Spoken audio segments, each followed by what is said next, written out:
welcome to the CastOFF Season 4. Holy crap, this is the way it is. Welcome to the CastOFF. This is the #1 recasting show on the internet where two contestants compete by recasting your favorite actors in movies you love.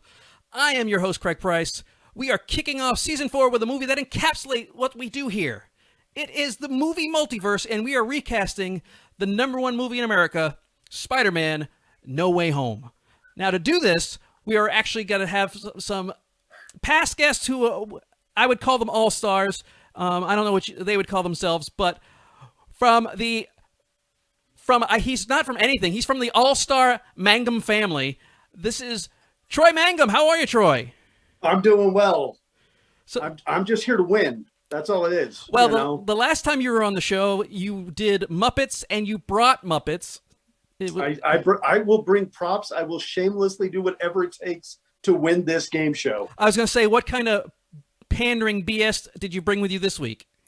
It's up for debate. Let's find out how much I need to do to win, because I will go to no depths or beyond my boundaries.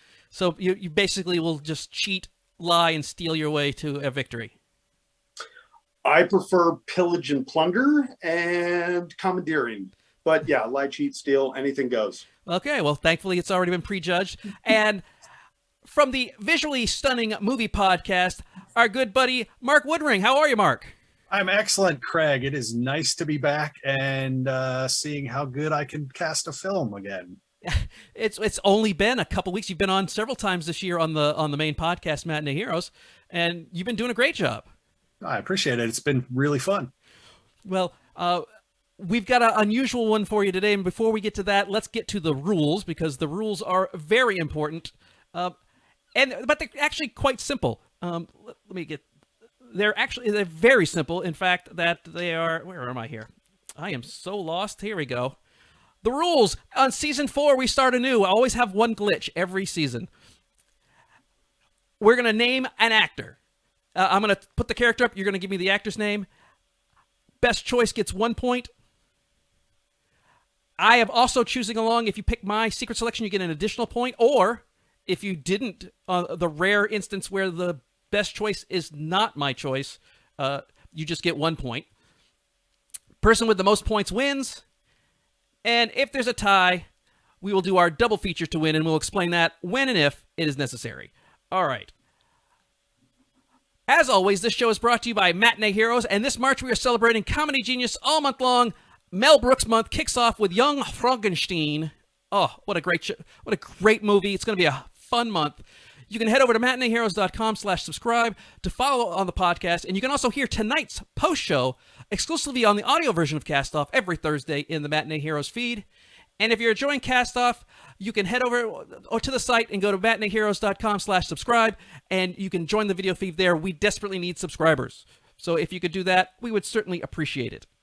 So let's get the show going, and we are going to go into the multiverse and let loose the spiders. Mark, you won the coin. I still am doing this wrong. 3 years later, I'm still saying coin toss. It's a coin toss. You won the coin toss, and you were going first. So we'll start with you, Mark. Who do you have playing Tobey Maguire, the older Spider-Man? So this is how we're going to divide it up, because everybody's Spider-Man, everybody's Peter Parker. But we're going to go with the 40-something Tobey Maguire as the seasoned Peter Parker Spider-Man. Well, first off, I hate you.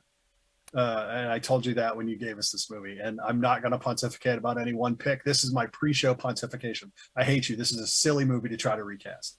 I don't understand that, because it's a multiverse movie. You can get to anybody. This is what we do. That being said, I hate you. There's a method to my madness, but this first pick, you're not going to understand it till we get a couple picks in. That's for the people that are watching this. All 5 of you. Oh, that's Tobey Maguire, the older, the more experienced experienced Spider-Man, is Denzel Washington. Ah, yes. I tried to find a good 45-year-old Denzel Washington, because he's known for King Kong not having much on him. He's been on Training Day, Glory, Remember the Titans, The Equalizer. All of those can be found at matineeheroes.com. But he was also in the most recent Apple Plus, The Tragedy of Macbeth. I don't have to ask why Denzel, because he's awesome, but I will. Why Denzel?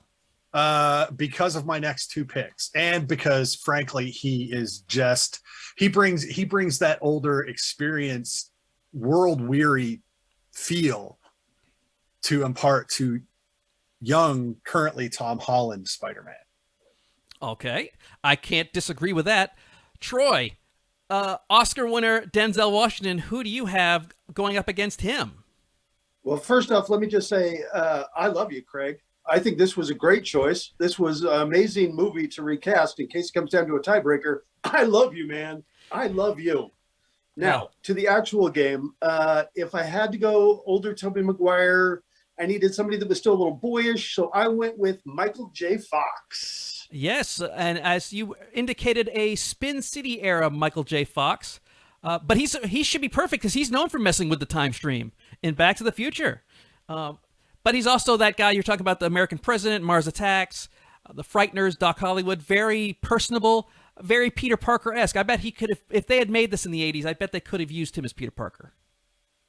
Yeah, he's somebody that still is boyish. You would still think he could go fight some crime, but also has enough experience and gravitas that people will listen to him as the Alpha Spider-Man. Oh, he's the Alpha. I didn't realize that. Oh, yeah, he's Spider-Man number one. Okay.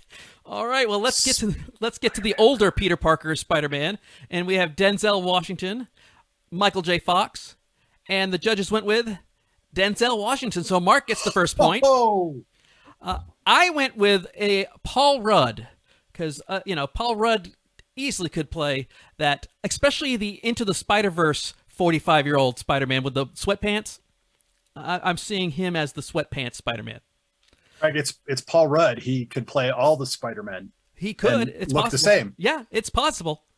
Well, let's get to the person I feel is the heart and soul of No Way Home. I always liked him as Peter Parker, but I forgot how good he was until I saw him again in this new movie. Spoiler alert. Too late on that. Everybody's seen it. But Adam Garfield is the middle Parker, the lone Spider-Man, the one who's had all the heartbreak and all the rough stuff going on in his life. So I will talk to Troy first. Who do you have playing the middle Spider-Man?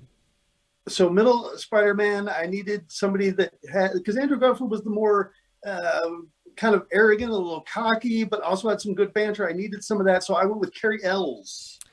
Cary Elwes, yes. And you wanted Princess Bride era. Yeah, where he's got that charming good looks, but also a little dangerous. All the ladies love him, just like Andrew Garfield. Yeah. That was my pick. So he is what we call an overly British dandy. He's good for those. And the Princess Bride. Glory, even though he is a Southerner, he's a dandy in that. Days of Thunder, even though he's a race car driver, he's a dandy at that.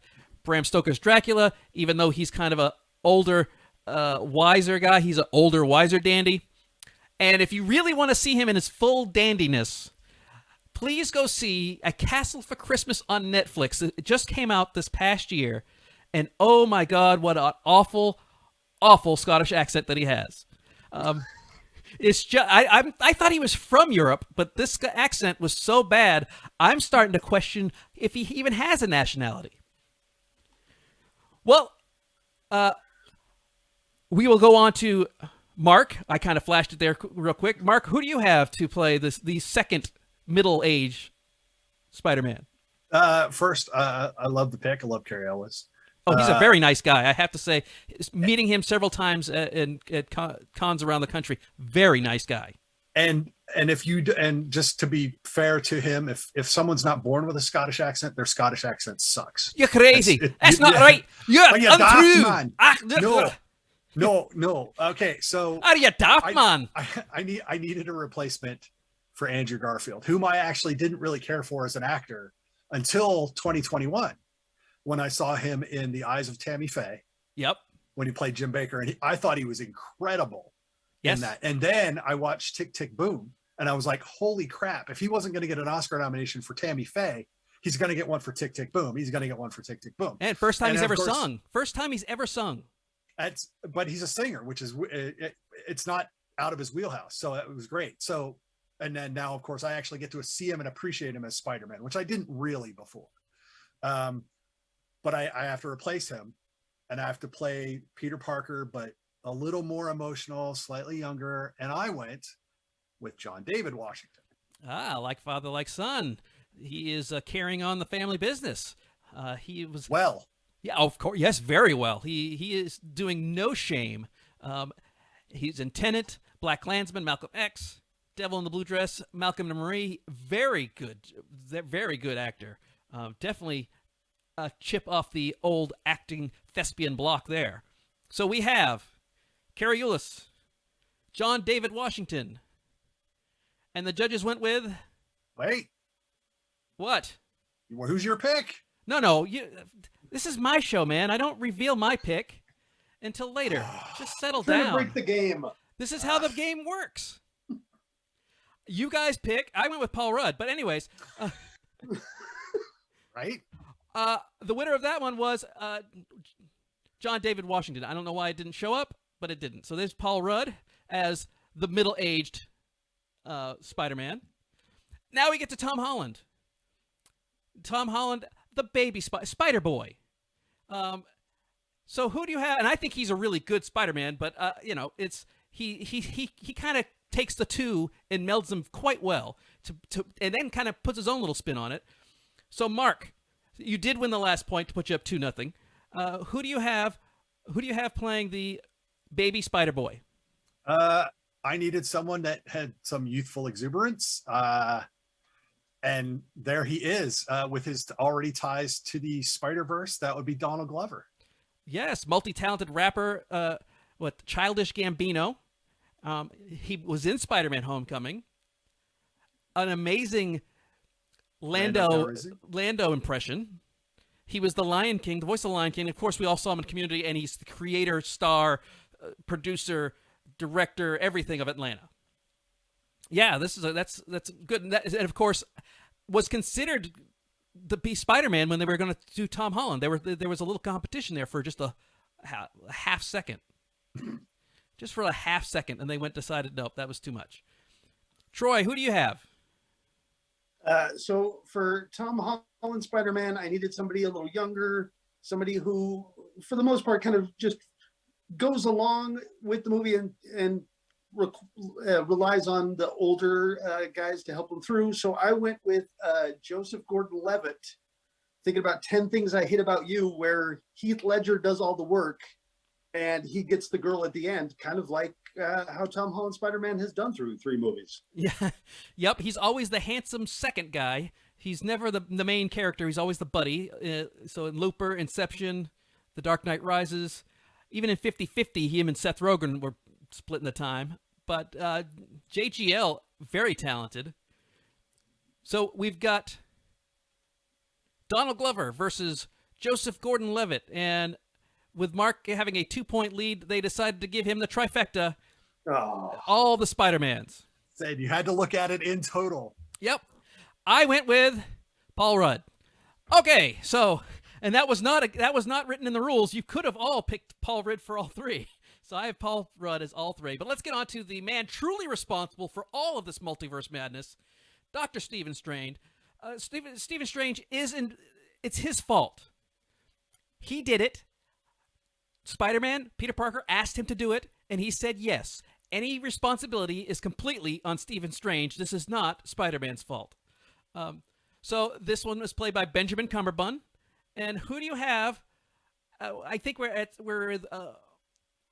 are with Troy, right? Troy, Yes. You're going next. Who do you have playing Dr. Stephen Strange?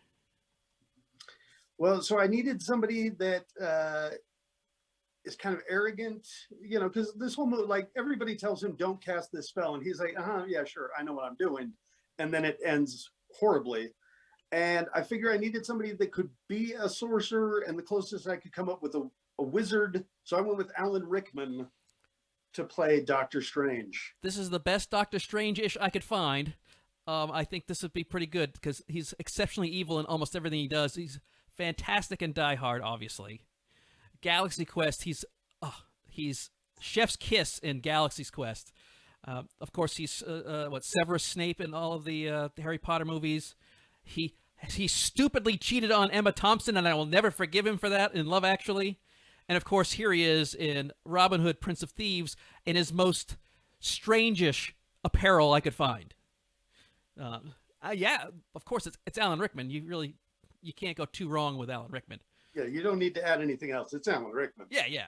And he even has the cadence I'd want him to have. So, Mark, who do you have that could possibly go against the great Alan Rickman? First, excellent pick, Troy. Stupidly good pick.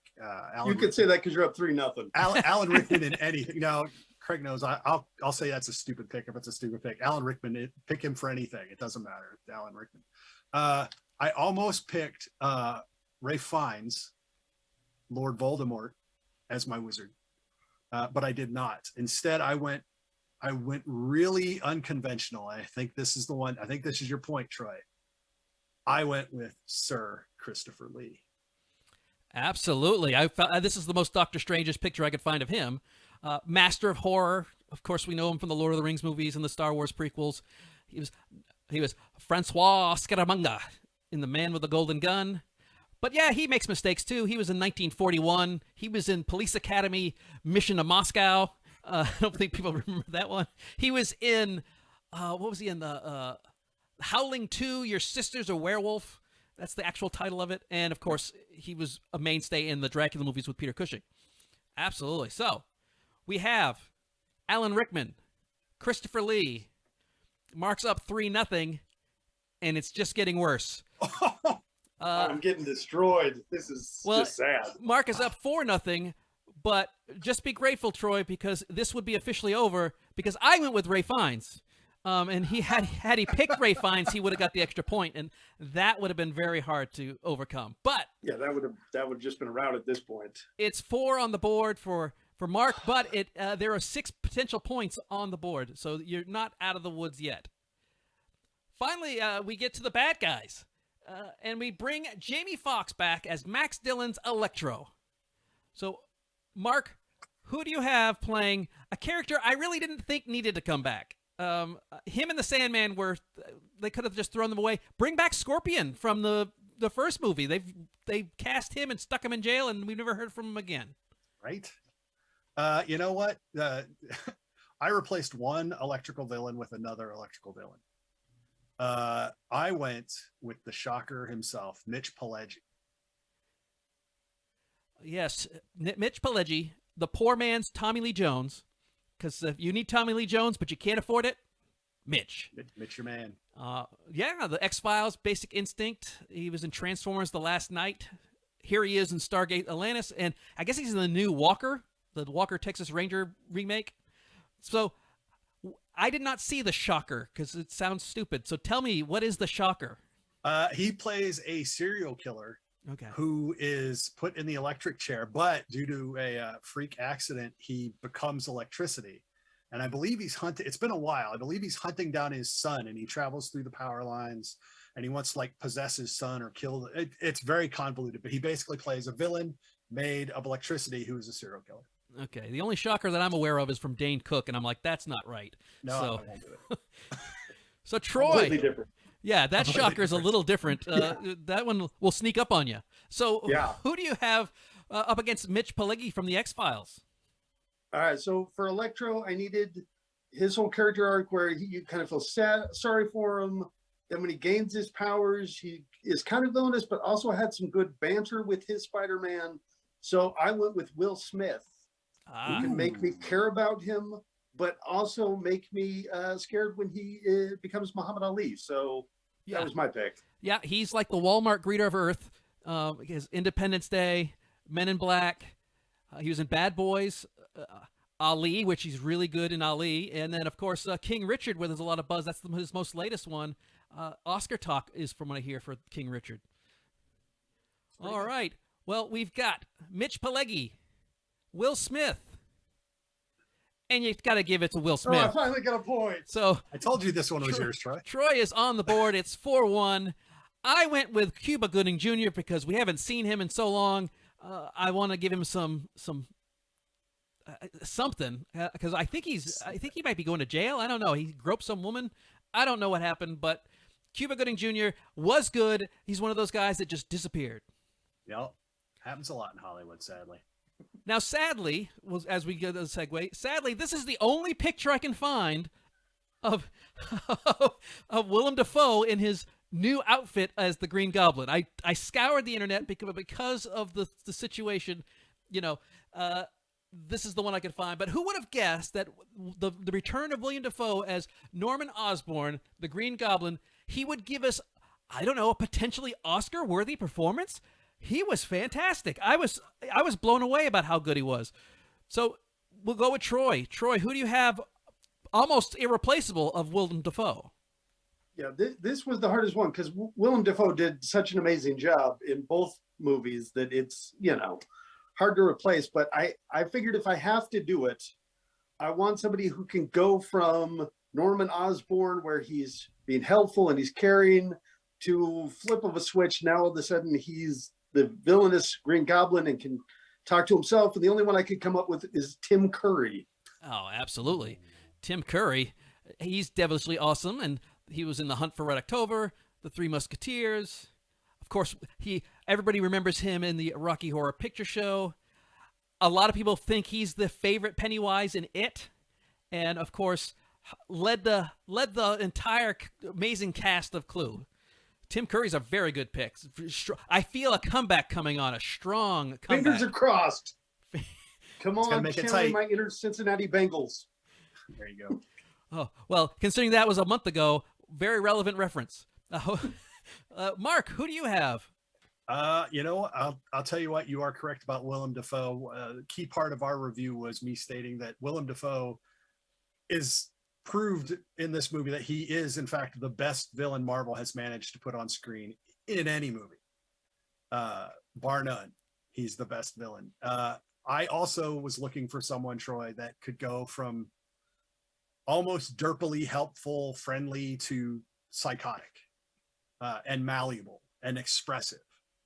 Tim Curry, I am ashamed to admit, never crossed my mind. And had he, we may have tied on this category. But he didn't. So I went with the really obvious choice of an actor that has those abilities and has demonstrated them time and time again. And that is peak of his powers, Jim Carrey. Yes, absolutely. Rubber-faced comedy, which is what you're looking for, is the rubber-faced part. And I think playing the Riddler, he kind of went back and forth from super nerd to, I don't want to say charming, because he was not in that movie, but that wasn't his fault, but as the Riddler. Sonic the Hedgehog, which is where we got our new logo for season 4. We've emulated several logos, but we landed on the Sonic Hedgehog. I guess he's the main bad guy. He is. And of course, Dumber and Dumber, Ace Ventura, and we'll always remember Earth Girls Are Easy. So we've got... That's what I always think of him as. I do too. That's the first thing I think of. Yeah. We have Tim Curry. We have Jim Carrey. Of course, we got to go with Tim Curry. All right. And with that, Troy, you are up 2 points. So you're only down by 2. I went with Michael Shannon. I think Michael Shannon can play the bad guy, and then we saw him play Derpy in Knives Out. Well, now we get to our final person, and we have the amazing Alfred Molina playing Otto Octavius, Dr. Octopus. He was as good, if not better than he's ever been as Doc Ock. He brought it. Him and Willem Dafoe just refused to do cameos. They said, we're in it to win it, and damn, did they bring the noise. So I was especially excited for that. So Mark, who do you have playing Otto Octavius, Dr. Ock? I can't even. He's one of my favorite actors. Mine too. Well, Alfred Molina is, but the guy I'm replacing with, one of my favorite actors, and I had to repurpose him. Yeah, mine too. From Marvel. I know who you're talking about. I know, Vincent D'onofrio. Yeah, Vincent's one of my favorites. I love him. He's fantastic. He's known for powerful characters, and that doesn't mean physically, which they definitely are. Mm-hmm. But I mean, Full Metal Jacket is Private Pile. I mean, what a way to introduce yourself to the world. But then, when you see him in Men in Black as the Cockroach Man, with the ill-fitting skin and the way he's walking around, and that is a masterclass of acting when you don't have any experience. There's no experience being a cockroach in a body. It was just And then he was in Jurassic World, and he's Jerry Falwell in The Eyes of Tammy Faye. But Another of course, great performance in that movie. Oh, well, he's always good. He's one of those guys that off camera he's a little temperamental, a little testy, a little too method, but on screen he's worth every penny.